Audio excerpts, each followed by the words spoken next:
dari sebuah lautan, maka satu tetes dari sebuah lautan itu tiada lain adalah lautan itu sendiri.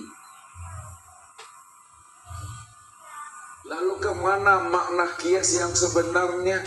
Mana yang satu tetes lautan dan mana yang dikatakan lautan?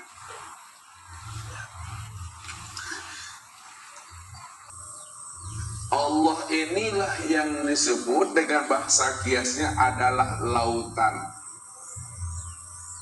Sedangkan Nur Muhammad itu adalah satu tetes lautan itu.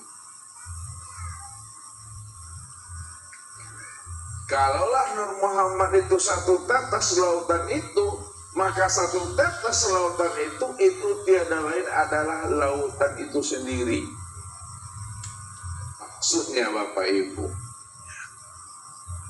kalau Bapak Ibu ingin merasakan asinnya air laut, perlukah Bapak Ibu meminum air laut itu kesemuanya, keseluruhannya? Tidak. Ya, kalaupun Bapak Ibu minum air laut itu seluruhnya, memangnya sanggup Bapak Ibu minum air laut seluruhnya? Tidak.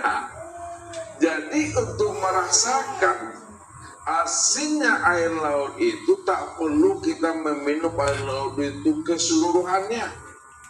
Lalu caranya bagaimana? Bagaimana cara kita memahami bahwa air laut yang seluruhnya itu adalah asin?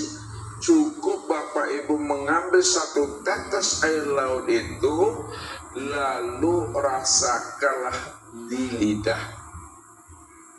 Kalau lidah ini telah mampu merasakan satu tetes air laut itu adalah asin, itu artinya seluruh air laut itu semuanya adalah asin. Apa makna di balik itu? Allah itu adalah lautan. Nur Muhammad itu adalah tetesannya. Untuk mengenal namanya Allah, maka cukup kita memahami namanya Nur Muhammad. Siapa yang mengenal Nur Muhammad, maka disitulah dia mengenal akan Allah. Karena Nur Muhammad itu adalah bahagian.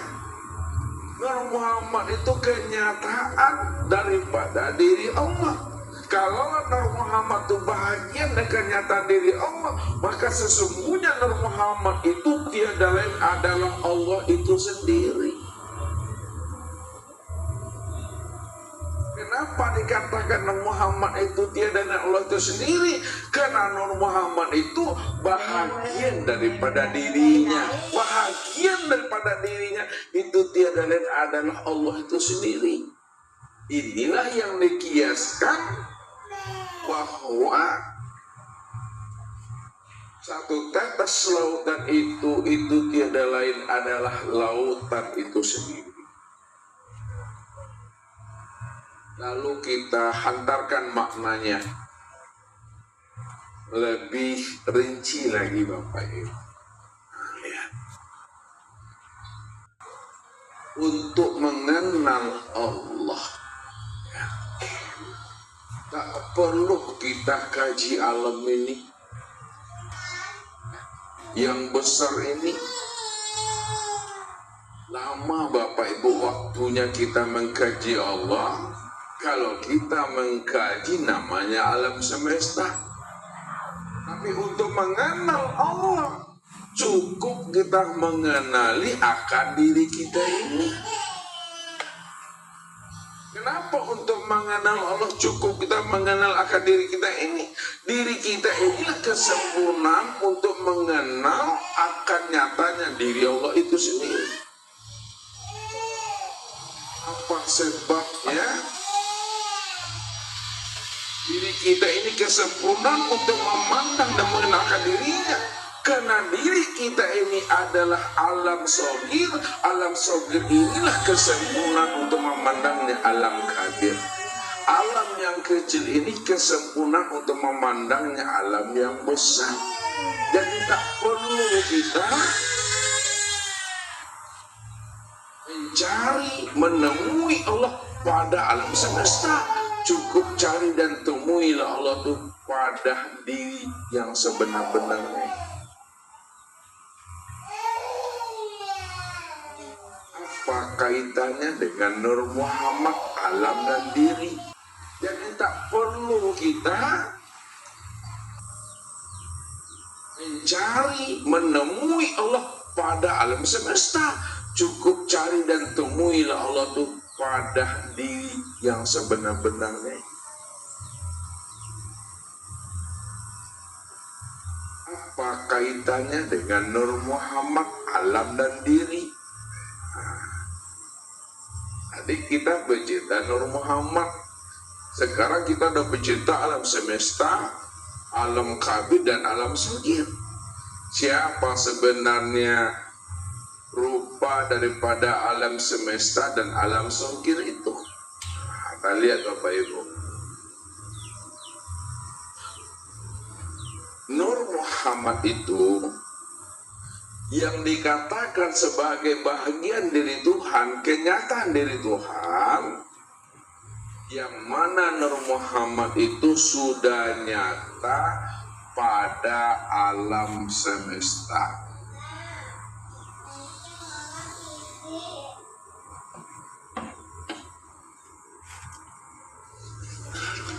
Sudah nyata pada alam semesta. Alam semesta itu sudah sempurna wujud nyatanya pada langit dan bumi.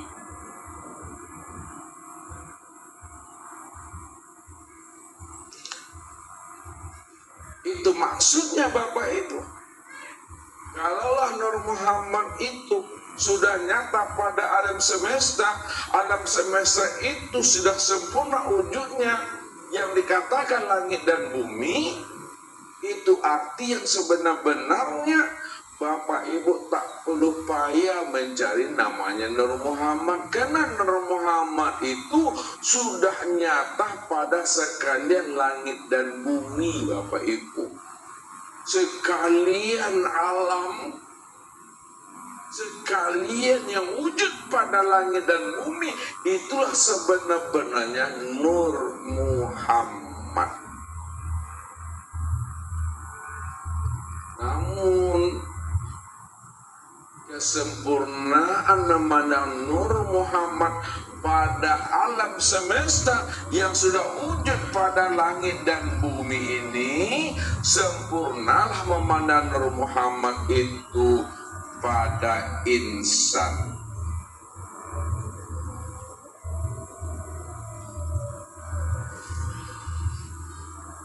Maka insan inilah kesempurnaan memandang Nur Muhammad yang telah wujud dan nyata pada sekalian alam semesta, langit dan bumi. Insan inilah sebenar-benarnya Nur Muhammad itu, baik zahir maupun yang batin. Yang zahir daripada insan itu nyata pada tubuh, dan yang batin daripada insan itu nyata pada ruh. Rupanya Bapak Ibu, tubuh dan ruh itulah sebenar-benarnya ya, yang dikatakan insan, tempat memandang kesempurnaan Nur Muhammad. Sedangkan Nur Muhammad itu yang sudah wujud dan berupa insan, itu tiada lain adalah bahagian daripada diri Tuhan, atau disebut namanya wujudullah, atau disebut namanya ainullah. Insan ini yang dikatakan kesempurnaan memandang Nur Muhammad disebutlah namanya wujudullah, atau ainullah. Sempurna pada insan apa kata Allah dalam hadis qudsi itu? Al insanu sirri wa ana sirahu. Insan itu rahasiaku wa ana sirahu, dan akulah rahasianya insan itu. Yang kedua, al insanu sirri wa sirri sifati wa sifati la ghairi. Insan itu rahasiaku, rahasiaku itu sifatku, sifatku itu tiada lain adalah tiada lain dirinya. Itu maksudnya Tuhan.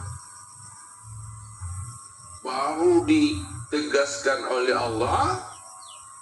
Yang ketiga, al insanu nafsi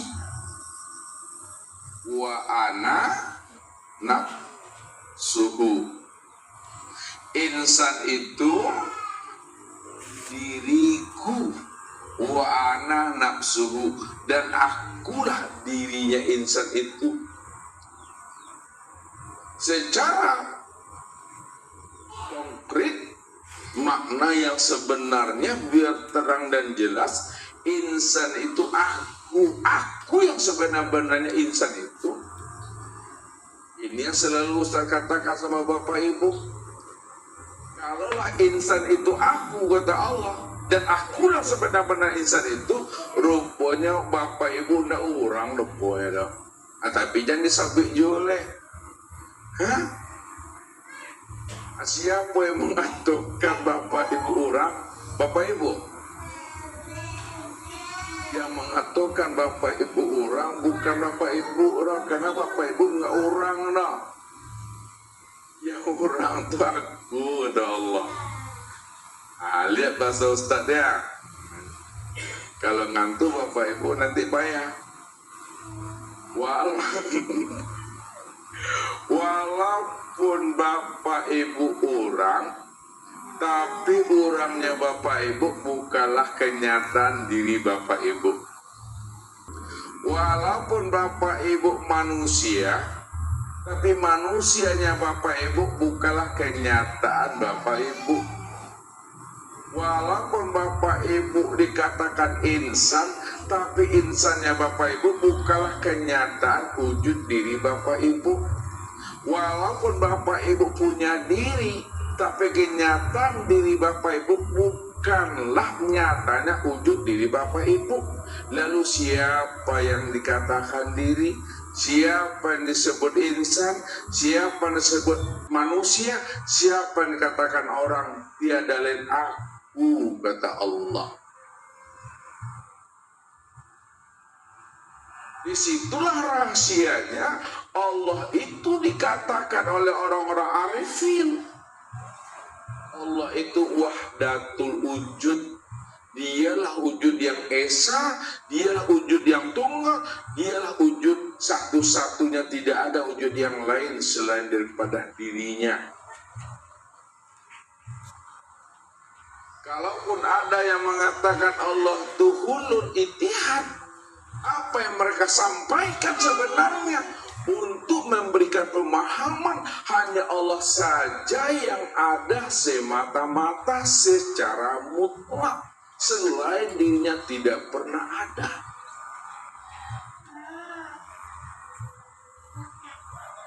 Maka orang yang telah mampu memahami akan kemurnian, akan keesaan wujud diri Allah, bahwa Allah yang wujud dan Allah yang ada, maka disitulah letaknya fitrah itu yang sesungguhnya.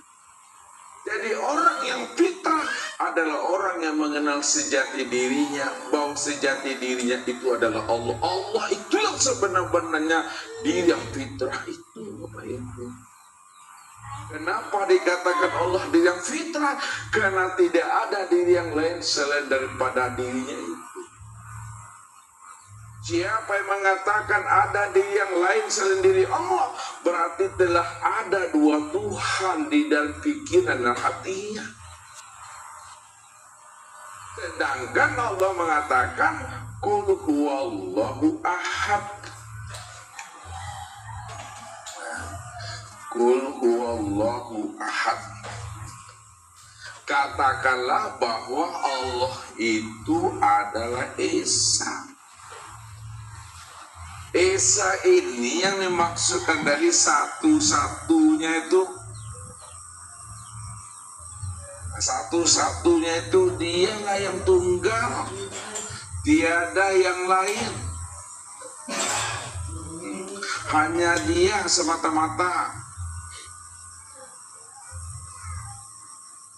Karena Dia semata-mata, Dialah yang dikatakan wujud mutlak.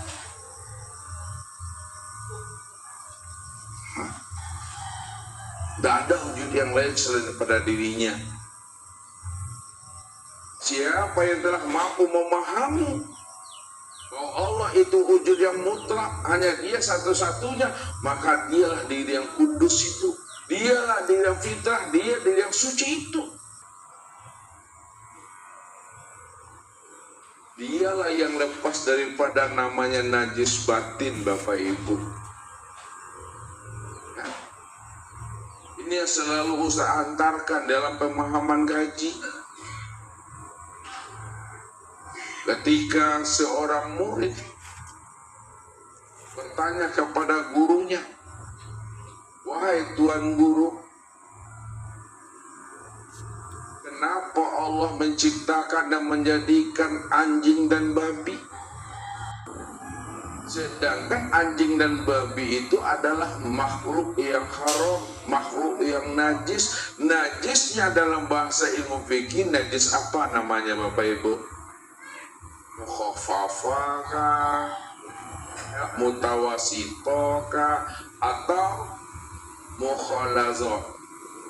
Mukhalazoh berat tuh, kan anjing dan babi.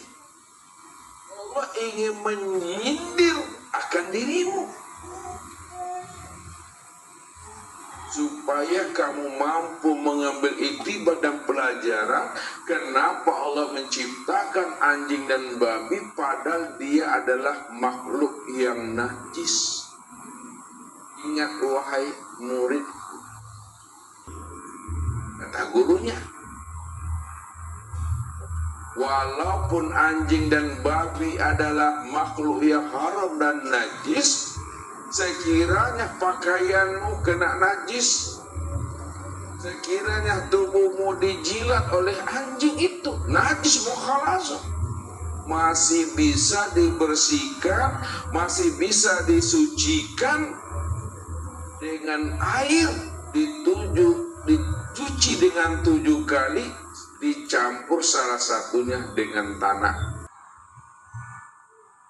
Maksudnya Bapak Ibu, kalaulah celana kita, pakaian kita dijilat oleh anjing,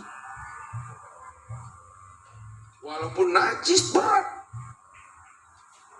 maka baju dan celana kita itu masih bisa dicuci dan dibersihkan dengan air 7 kali, salah satunya dicampur dengan tanah. Tapi ingat wahai muridku, apabila hatimu itu terkena najis batin,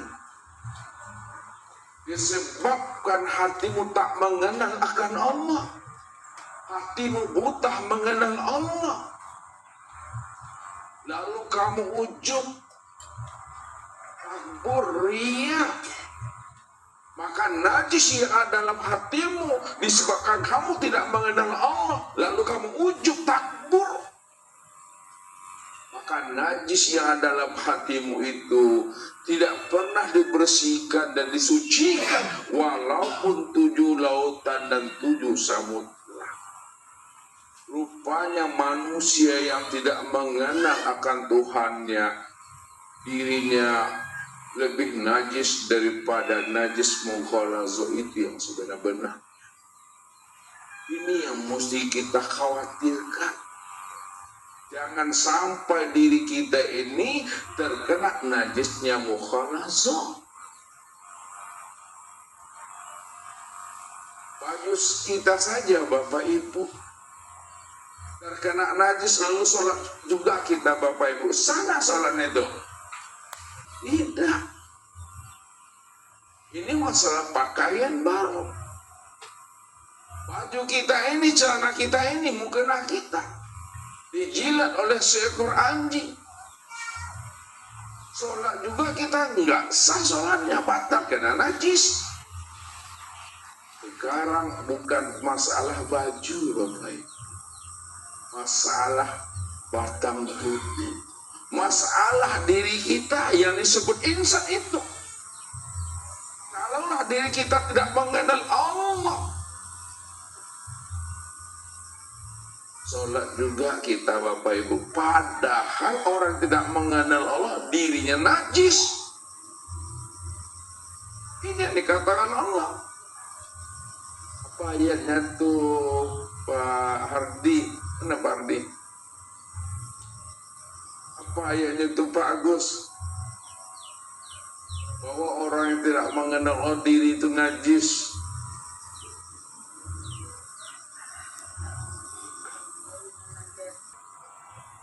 Oh ini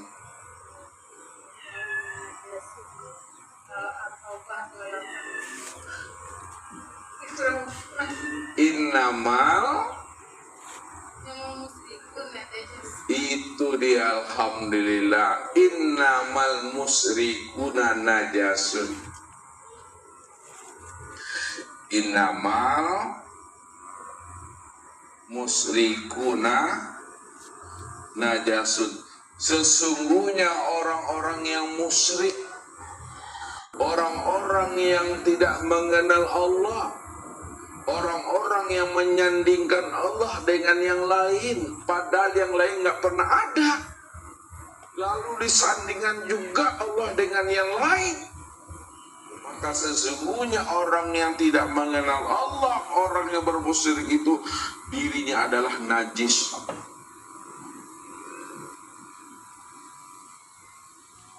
Kalau Allah mengatakan dirinya najis, sholat yang diperbuatnya selama dirinya najis, maka sholatnya menjadi hampa, batal, dan sia-sia.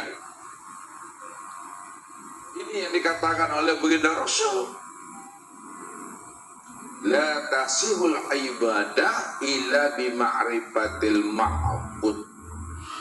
Tidak sah ibadah kita, tidak sempurna ibadah kita, batal sebenar-benarnya ibadah kita kalau kita tidak mengenal yang diibadati. Kalau kita tidak mengenal Allah, menjadi batal.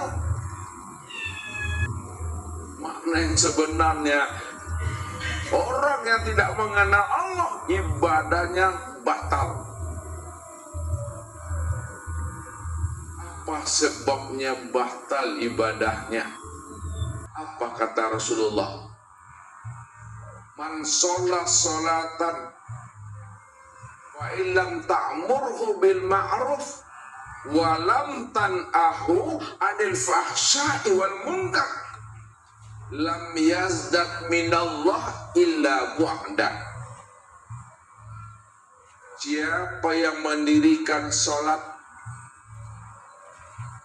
lalu sholat yang dia dirikan itu tidak mampu mengajak dirinya kepada hal yang ma'ruf, tidak mampu membawa dirinya kepada kebaikan, dan tidak mampu pula sholatnya mencegah dirinya dari perbuatan keji dan munkar, lam yazdad minallah illa bu'da.